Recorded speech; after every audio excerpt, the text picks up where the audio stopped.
میرے ساتھ والے گاؤں میں ایک لڑکا اور لڑکی کالج کے دنوں میں ایک دوسرے سے بہت پیار کرتے تھے۔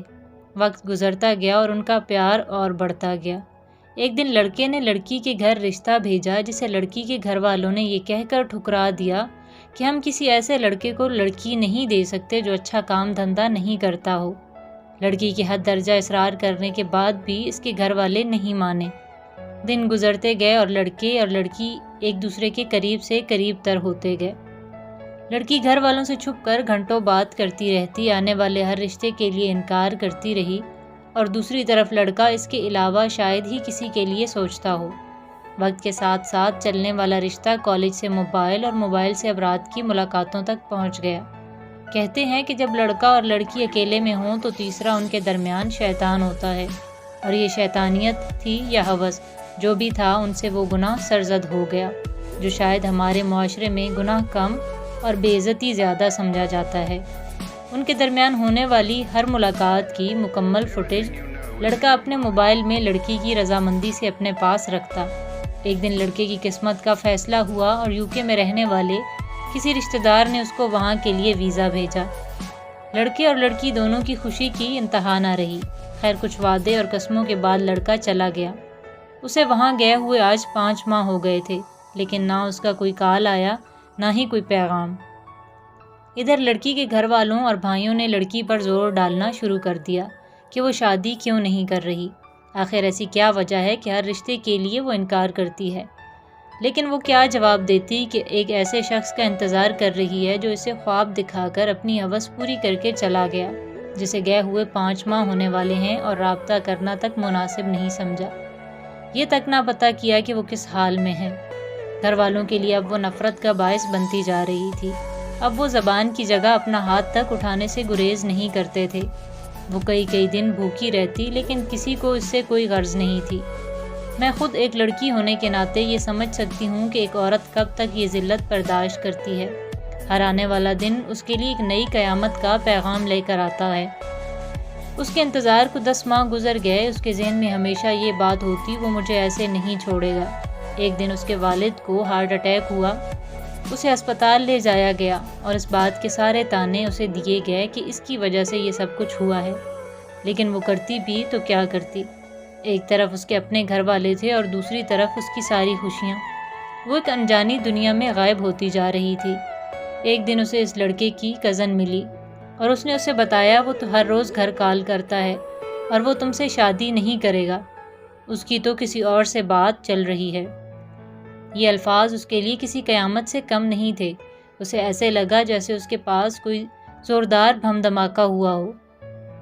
وہ جس کے لیے ساری دنیا سے لڑ رہی تھی، وہ گھر آئی اور گھر والوں سے شادی کے لیے رضامندی ظاہر کر دی۔ کل تک جو گھر والے اسد کو اس وجہ سے لڑکی نہیں دے رہے تھے، وہ کام نہیں کرتا تھا، آج ایک آوارہ لڑکے سے دینے کے لیے مان گئے۔ اس کی شادی ہوئی۔ وہ سوچ رہی تھی کہ آنے والا گھر اس کے لیے ذلت اور مزید تکالیف ہوں گی، لیکن شاید خدا کو کچھ اور ہی منظور تھا۔ اسے اس گھر میں ایک رانی کی طرح رکھا گیا۔ لڑکا کچھ کام کاج نہیں کرتا تھا، لیکن اس کو خوش رکھنے کے لیے ہر ممکنہ کوشش کرتا تھا، اسے کسی چیز کی کمی نہ ہونے دیتا۔ وہ گزرے لمحوں کو بھول چکی تھی، وہ اب کبھی اس کو یاد بھی نہیں کرنا چاہتی تھی۔ شادی کے 1 سال بعد ہی اللہ نے اسے بیٹے کی نعمت سے نواز دیا۔ اس دن اس کی خوشی کی انتہا نہ رہی، لیکن شاید مصیبتیں اس کے لیے ابھی ختم نہیں ہوئی تھیں۔ ایک دن اچانک اسے ایک رانگ نمبر سے کال آئی کہ اس نے اس کے ساتھ اچھا نہیں کیا۔ وہ ایک لمحے کے لیے چونک گئی۔ ایک جانی پہچانی آواز۔ اس نے جلدی سے فون بند کر دیا۔ جی ہاں، وہ اسد ہی تھا، اس کی گزری دنیا کا اور اس کی ہر تکلیف کا مالک۔ اس نے دوبارہ کال کی اور اس نے یہ کہہ کر کال ڈراپ کر دی کہ وہ کسی کو نہیں جانتی۔ اس نے اسے کہا کہ ایک بار بات کر لو۔ صرف اس کی کال پر اس بار قدرے نرم لہجہ تھا۔ اس نے کانپتی آواز میں کہا، بولو اسد، اب کیوں آئے ہو میری زندگی میں؟ دکھوں اور پریشانیوں میں چھوڑ کر اب کس لیے بات کی ہے؟ جب 2 سال تک یاد نہیں آئی، اب جا کر لو شادی جس کے لیے وہاں سے کالز کرتے تھے اور میرے لیے 1 منٹ کا ٹائم نہیں تھا۔ وہ مسکرایا اور بولا، کس کال کی بات کر رہی ہو؟ میں پہلے دن ہی جیل میں تھا، مجھے اپنے مقصد کے لیے استعمال کیا گیا تھا، تم ہی بتاؤ میں کیا کرتا؟ لیکن اب شاید ان باتوں کا کوئی مقصد نہیں تھا۔ لڑکی نے اسے کہا کہ اب سب بھول جاؤ، لیکن شاید وہ اسے اپنی ہار سمجھ رہا تھا۔ اس سے پہلے کہ وہ کچھ بولتا، لڑکی نے کال ڈراپ کر دی۔ لڑکے کا میسج آیا کہ اگر اس کی نہیں تو کسی کی بھی نہیں۔ لڑکی نے سم نکال کر توڑ دی۔ اگلے کچھ ہی دن بعد لڑکے نے واقعی ایسا کر دیا۔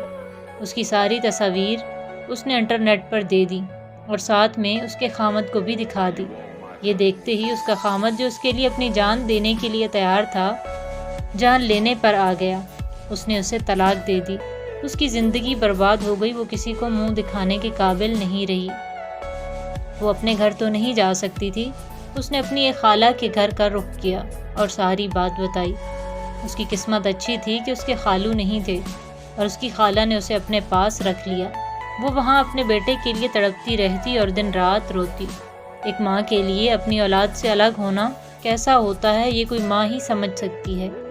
آج 4 سال بعد میری شادی سے کچھ دن پہلے اس لڑکے کی بہن کی شادی تھی اور بارات ان کے گھر پر تھی، اور اس وقت کسی نے دلہے کو دلہن کے بارے میں کچھ ایسی باتیں بتائیں کہ وہ بارات واپس لے جانے لگے۔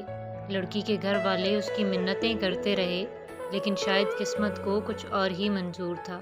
شاید کسی کی بد دعا کسی اور کو لے ڈوبی، اور وہ لڑکی آج بھی اپنے بیٹے کے لیے ترس رہی ہے۔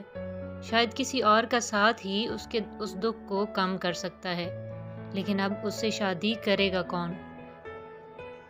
آج کا اس کہانی کی وجہ صرف یہی ہے کہ خدا کے لیے کسی کی بہن کی عزت سے پہلے اپنی بہن کو ضرور ذہن میں رکھیں۔ ایسا نہ ہو کہ کسی اور کی بد دعا آپ کی عزت بھی داغدار کر دے۔